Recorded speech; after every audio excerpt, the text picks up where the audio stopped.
Craig here from Your Tech. Today's video is going to be a much simpler video than the recent videos I've been doing.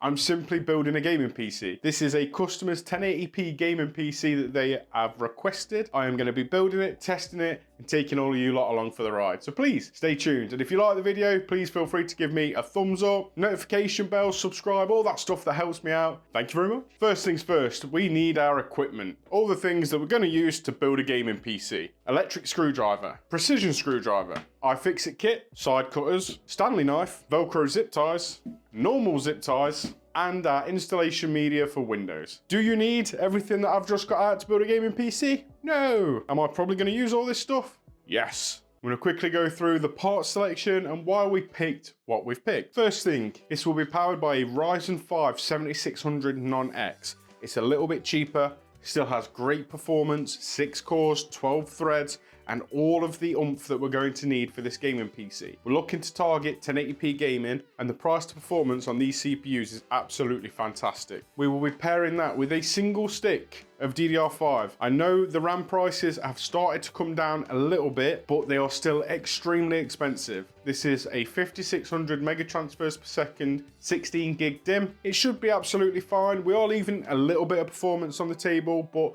not so much that it would be an issue, and it's a very easy upgrade once the prices come down. Pairing that with a 1TB SSD, this is an M.2 from Silicon Power.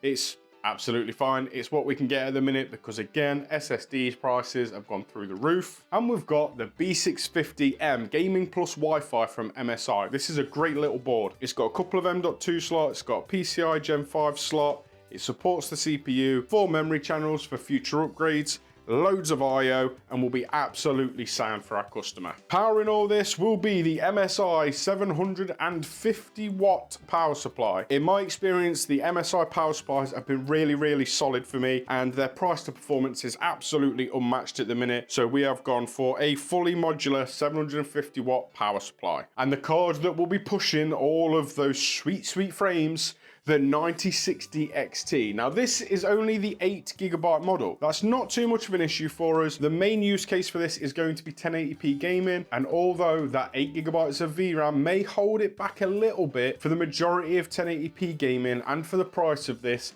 it's absolutely fantastic. And that will all be encased within Zephyr V2. I've built in this case a couple of times and it's solid. It comes with 4 included fans. It's got a mesh front panel, glass side. It looks really nice and it's dead easy to build in. And it's a really solid price. It's around 50 quid. You can't argue with it for 50 quid. And there's one more piece. As is the way with most builds nowadays, we are going to be going for a Thermalright cooler.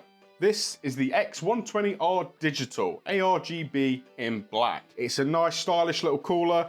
It will easily cool the 7600 and we will have absolutely no issues. That's all the parts, so I guess we should start building it.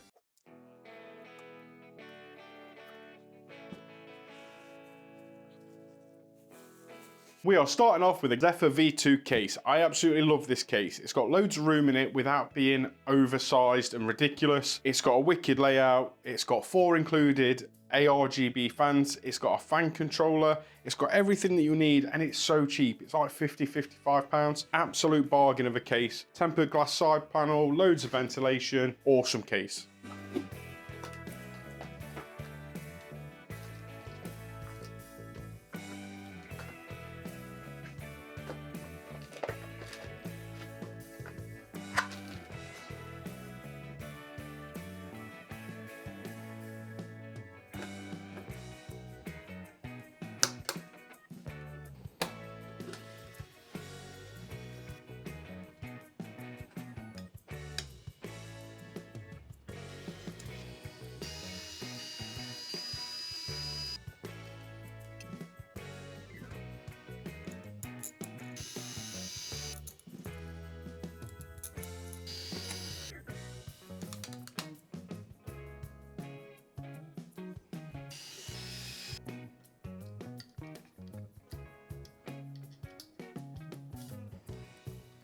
Now, the bit that I like to do next is to put the power supply in the case. I like to get all the cables semi-run, so when you drop the motherboard in, it's a little bit easier to plug your 24 pin in and your CPU connector in. So let's do that next.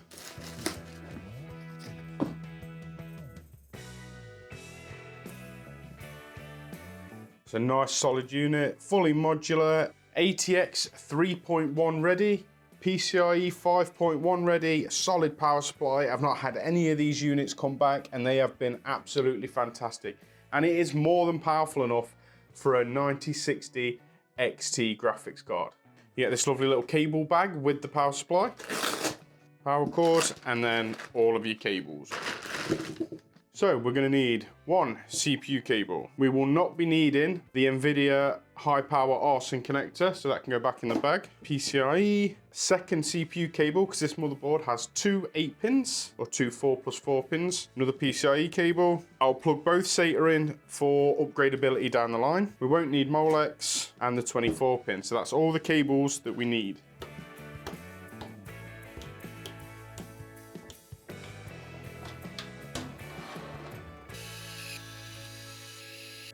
I've got a couple of standoffs to install, so we will move to the trusty iFixit kit. Get the first half a turn in by hand, and then screw it.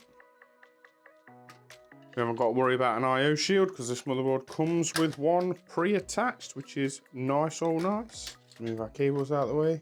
All lined up, should be good to screw in now.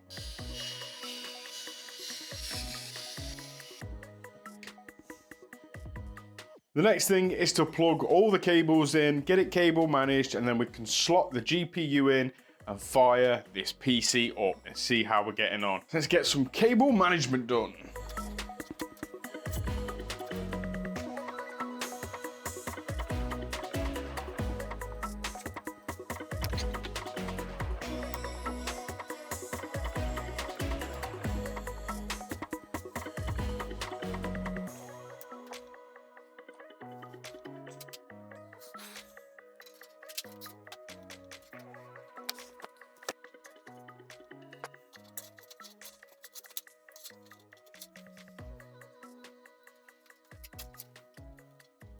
And that is the cable management done. There is one major downside with this case, and that is breakaway PCIe covers. Hate to see it, but the rest of the case is damn good for the money. And the star of the show, the 9060 XT. I'm very excited to unbox this. This should be a phenomenal pairing with this CPU to give really good 1080p gaming performance.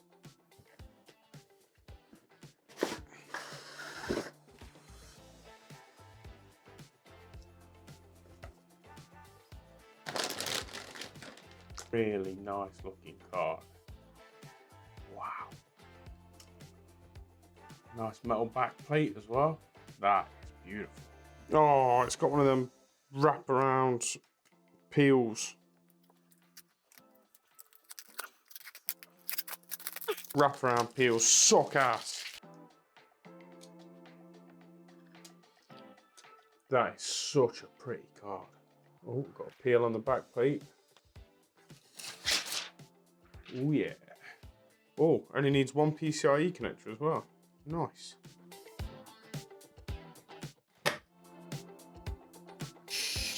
Let's do the first test boot and see where we're at. We have lights, we have airflow. Dear Lord. Now, this is a Ryzen system, so this could take a while to boot. Hey, there we go. All we're looking for is the BIOS screen. And there we have it, a successful boot. Now it is time to get Windows onto this bad boy and let's get gaming. Let's see what this graphics card and CPU combo can do. And we're on to checking out the gameplay performance. So we're gonna load up Cyberpunk straight off the bat and see how this 9060 XT 8GB deals with such a hard to run game. Other than ray tracing and motion blur, we've got everything absolutely cranked as high as it'll go. We are gaming at 1080p and we have no resolution scaling. And we are currently sitting at 80 FPS. Wow, 18 to 90? Yeah, between 80 and 90 FPS. That is massively impressive. Let's go for a ride and see how this fares. So we're looking at high 70s, low 80s. That's really impressive. Take in mind, this only has 8GB of VRAM, and yet it is able to play Cyberpunk absolutely fine. Now, you are going to struggle a little bit if you enable ray tracing because it's an AMD card. However, I wouldn't be surprised if we can get a little bit of ray tracing on and use a little bit of upscaling to keep that frame rate as it is. So let's check that out. We'll turn Super Resolution 4, we'll put it on quality, and we'll go ray trace reflections and medium ray trace lighting. Let's see how that fares. And our frame rate is exactly the same. Actually, our frame rate is a little bit better. We are in mid to high 90s now. That's not bad at all. And the game is responsive and working absolutely fine. No complaints. This is running absolutely beautifully. Next, we're going to move on to Hogwarts Legacy. This is a customer build, and one of the games that they were most excited to play was Hogwarts Legacy. So we're going to ensure that this game runs absolutely fine for them with this hardware, which I think it will do. And let's see if we have managed to absolutely nail the brief. So we are 1080p, TAA high, no upscaling, no motion blur, everything on ultra with ray tracing off. And we are seeing 100 frames a second. That is awesome. I'm massively impressed. Oh, it's dipped down to the low 90s, but it's a very smooth experience. There's no hitching, no stuttering, no juddering. It is absolutely fine. Next game I'm going to try out is CS2. I wanted something that was a little bit more CPU intensive, that's going to push them frames a little bit harder and see how well it manages it. So I'm just going to have a quick bot game and see what kind of performance we get. So we're currently getting around 230 FPS, 230, 240 FPS. So we've got everything absolutely cranked. We're on the highest settings that we can on CS2, getting around 200 FPS.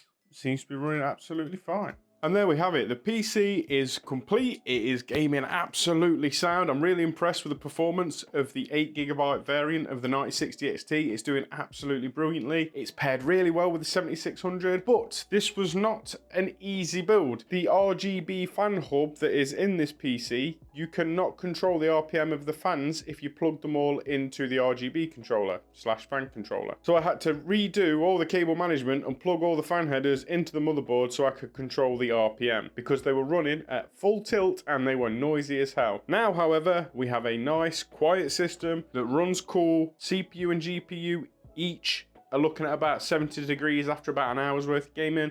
Absolutely fine. The case looks awesome. The fans look really nice with the RGB spinning and everything. You've got your little display here. You do have to use the TRCC software, although with this it is a much more cut down version of it and doesn't seem to impact game performance, so that's a good thing. That's it, the PC's done and I'm really happy with it. Hopefully the customer will be too. What do you guys think? Would you think this was a good 1080p gaming PC? Would you be disappointed? Would you be happy? What would you do differently? Is there any cases on the market you think that compared to this is around £55? 4 included, ARGB, PWM fans, plenty of space for a nice size graphics card, a good size tower cooler, plenty of ventilation, loads of room in the top for an AIO. I'm a massive fan of this case, the Vida Zephyr V2. Amazing little case. Let me know down below. If you like the video, please like, comment, subscribe, and all that stuff that helps me out so much. And hopefully, I will see you on the next one. Bye.